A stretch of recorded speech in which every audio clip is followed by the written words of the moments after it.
धनु राशि वालों, कैसा रहा आपका जनवरी और फरवरी का महीना? अच्छा रहा तो बहुत बढ़िया है, अगर बुरा रहा तो क्या समस्या ऐसी है आपके जीवन में जिसका आप समाधान नहीं निकाल पा रहे हो? कमेंट में जरूर बताना। मैं किसी दिन बहुत जल्द शॉर्ट वीडियो में उस समस्या का समाधान लेकर के आपके सामने आऊंगा। अब हम लोग चर्चा करेंगे कि मार्च का महीना आपके लिए धनु राशि वाले कैसा रहने वाला है। मैंने सभी राशियों की गोचर कुंडली बना रखी है, मेरे हाथ में ही है कुंडली। चर्चा सूर्य से ही आरंभ करेंगे। सूर्य देवता 14 मार्च तक कुंभ राशि में है, कुंडली के तीसरे भाव में। भाग्य भाव के मालिक हैं आपके लिए सूर्य, तो सूर्य का प्रभाव बड़ा चमत्कारिक है आपके लिए धनु राशि वाले। कैसा रहेगा आइए समझते हैं। तीसरे भाव में 14 मार्च तक सूर्य के बैठने के कारण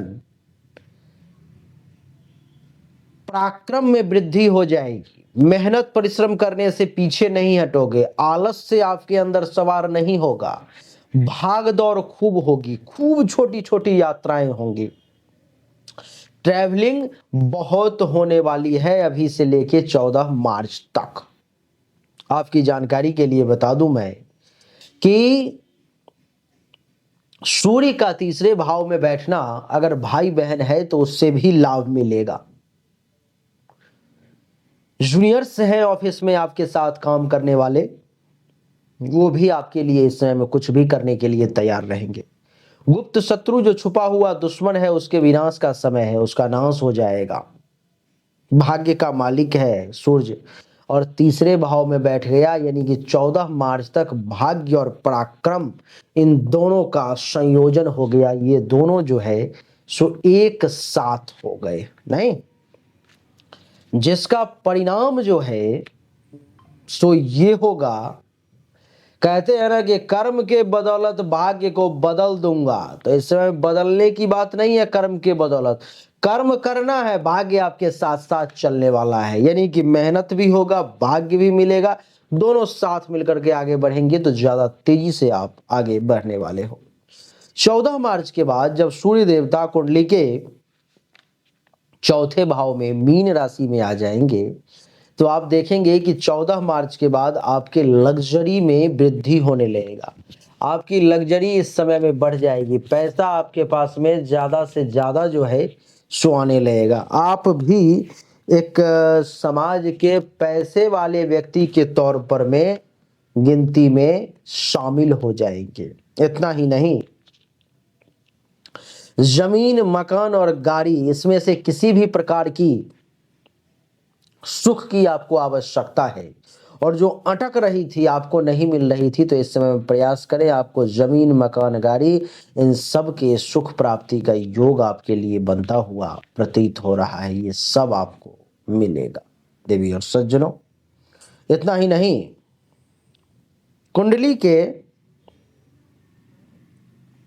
चौथे भाव में बैठने के कारण भाग्य का मालिक चौथे भाव में आ गया, यानी कि भाग्य के साथ से भाग्य भरोसे आपको जमीन मकान और गाड़ी प्राप्ति का योग बन गया। आपका जो काम बिगड़ा हुआ था इन तीन चीजों के मामले में, इस समय में आप प्रयास करें, आपको जमीन मकान और गाड़ी इन तीनों का सुख जो है प्राप्त हो जाएगा। आगे बढ़ते हैं, सूर्य के बाद मंगल की तरफ चर्चा करते हैं। मंगल इस कुंडली में पंचम भाव का और द्वादश भाव का मालिक होकर सप्तम भाव में बैठा हुआ है। इसका अर्थ ये है देवी और सज्जनों कि ये मंगल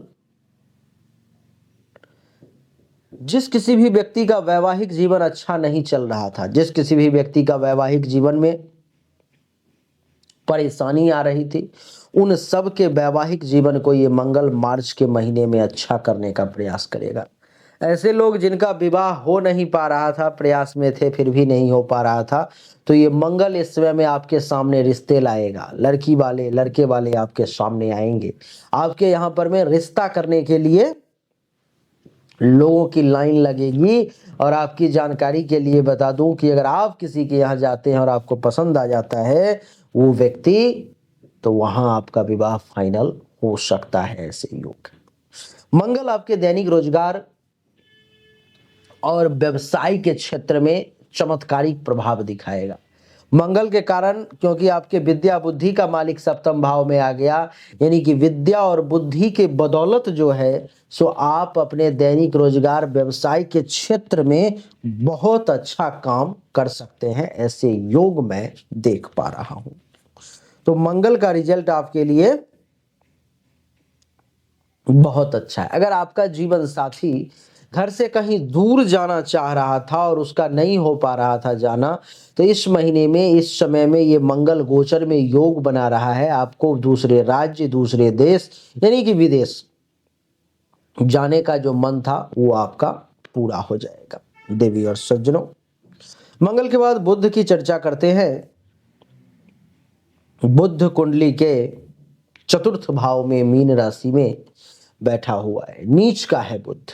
नीच के बुध के होने के कारण क्या होगा, इस समय में माता जी का हेल्थ वाइज इशू का सामना करना पड़ सकता है। आपके जीवन साथी और आपके माता जी के बीच में कुछ तकरार हो सकता है, कुछ टेंशन तनाव हो सकती है। सास और बहू का झगड़ा जो होता है वो इस समय में बढ़ सकता है, तो इस पर में थोड़ा सा काबू करने का प्रयास करना है।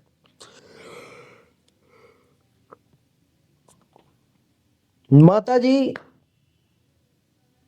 के काम धंधा में, अगर माता जी कोई काम वगैरह करती हैं तो उसमें उनको कुछ परेशानी का भी सामना करना पड़ सकता है।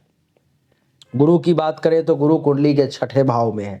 प्रथम और चतुर्थ भाव का मालिक छठे भाव में आ गया, यानी कि आप स्वयं और आपकी माँ दोनों इस समय में बीमार पड़ सकते हैं। इस महीने में हेल्थ वाइज इशू आप लोगों को परेशान कर सकता है, तबीयत आपकी खराब हो सकती है, डैमेज हो सकती है। इतना ही नहीं, कुंडली के छठे भाव में आप आ गए हैं और आपकी माता का मालिक भी आ गया है, तो दुश्मन जो है कुछ घेरने का आपको प्रयास करेगा, आपके लिए कुछ कुचक्र चलाने का दुश्मन प्रयास करेगा। दुश्मन की ये कोशिश रहेगी किस प्रकार से आपको जाल में फांस करके और उलझा दिया जाए, क्योंकि आपके दुश्मन जो होते हैं कोई और नहीं, आपके समाज के ही लोग होते हैं, और वो चाहते हैं कि कुछ नहीं करना है, इसको बस किसी चीज में उलझा देना है, जो ये उलझा रहे, आगे ना देखे, आगे ना बढ़े। तो उन दुश्मनों से थोड़ा सावधान रहें, वो दुश्मन आपके अपने करीबी लोग भी हो सकते हैं। शुक्र की अगर बात करूं तो शुक्र कुंडली के चौथे भाव में है, मीन राशि में, और शुक्र कुंडली के छठे और एकादश भाव का मालिक है, यानी कि मां के सपोर्ट से अथवा ऐसे लोगों का जिन लोगों का रियल एस्टेट का काम है, जमीन मकान गाड़ी का काम है, उन लोगों को कुछ अच्छा खासा लाभ का योग बन रहा है। माता के सपोर्ट से आपकी कुछ इच्छाओं के पूर्ति का योग बन रहा है, मनोकामना की पूर्ति, कुछ बड़ी उपलब्धि की प्राप्ति के योग आपके लिए बन रहे हैं। तो इन सब मामले में शुक्र आपके लिए वाकई में बहुत अच्छा है। शनि की बात करें तो शनि 29 मार्च तक कुंभ राशि में है, कुंडली के तीसरे भाव में। कुंभ राशि में शनि के बैठने के कारण और दूसरे भाव के मालिक होने का, यानी कि धन धान्य संपत्ति का जो मालिक है वो कुंडली के तीसरे भाव में आ गया है, जिसका परिणाम ये हुआ कि पराक्रम के बदौलत धन संपत्ति को अपने अंदर करने की कोशिश, आपके अंदर की क्षमता इस समय में जागृत होगी, और अपने मेहनत परिश्रम और ताकत और दिमाग के बदौलत पैसों को आप अपने मुट्ठी में कर लेंगे, और वो हो भी जाएगा। बात करेंगे राहु की, तो राहु कुंडली के चौथे भाव में है, केतु कुंडली के दसम भाव में। चौथे भाव में राहु के बैठने के कारण थोड़ा सा रियल एस्टेट के जो काम आप कर रहे हो उसमें रुकावट का भी सामना करना पड़ेगा, लेकिन अगर सही तरीके से प्रयास करोगे तो हो जाएगा। केतु कुंडली के दसम भाव में है, तो माता जी और पिताजी से किसी बात को लेकर के वाद विवाद हो सकता है, तो उसको थोड़ा सा संभालने का प्रयास करें।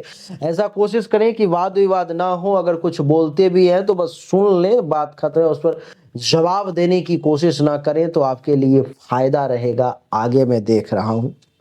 बात करेंगे एक ऐसे रत्न की जो आपके जीवन को बदल के रख सकता है, कहते हैं भाग्य। भाग्य भाव ऐसा होता है देवी और सज्जनों कि जिस किसी भी व्यक्ति का भाग्य मजबूत हो, तो वो व्यक्ति अगर एक गरीब से गरीब परिवार में भी जन्म लिया है तो वो बुलंदी को छुएगा, आसमान को छुएगा। एक बेवकूफ से बेवकूफ व्यक्ति भी है और उसका भाग्य साथ दिया तो वो बुलंदी को छुएगा, आसमान को छुएगा। देवी और सज्जनों, भाग्य भरोसे आपके काम अगर आप करवाना चाहते हो, भाग्य का साथ चाहते हो, तो आपको चाहिए कि एक बढ़िया क्वालिटी का माणिक के आप धारण करें। माणिक के रत्न अंगूठी के साथ तांत्रिक वैदिक प्रक्रिया की सिद्धि करके मात्र 5,000 रुपए में मैं आपको उपलब्ध करवा दूंगा। ये विशेष होगा, केवल मध्यम वर्गीय और गरीब वर्ग के लोगों के लिए ये सुविधा है। ये इससे वादा है कि ये 5,000 का अगर आप ये रत्न धारण करते हो तो भाग्य का आपको साथ मिलेगा और साल भर के अंदर में 3 से 5 लाख रुपया का एक्स्ट्रा इनकम आपको बढ़ जाएगा, केवल भाग्य भरोसे। चाहिए तो सामने दिए गए व्हाट्सएप नंबर पर मैसेज करके उसे प्राप्त करें। अगर आप मुझसे अपनी जन्म कुंडली या हस्तरेखा 100% सत्यता के साथ जचवाना चाहते हो तो व्हाट्सएप पे मैसेज करें, अपनी डिटेल भेजें, फीस जमा करें और जानकारी प्राप्त करें। अच्छा लगा तो वीडियो को लाइक करें, शेयर करें, चैनल को सब्सक्राइब करके इसके बेल आइकन के बटन को दबा दें। एक बार फिर से आप सभी का बहुत बहुत धन्यवाद। Thank you so much. जय हिंद, वंदे मातरम। बोलिए राधे राधे। कमेंट में लिखे राम राम।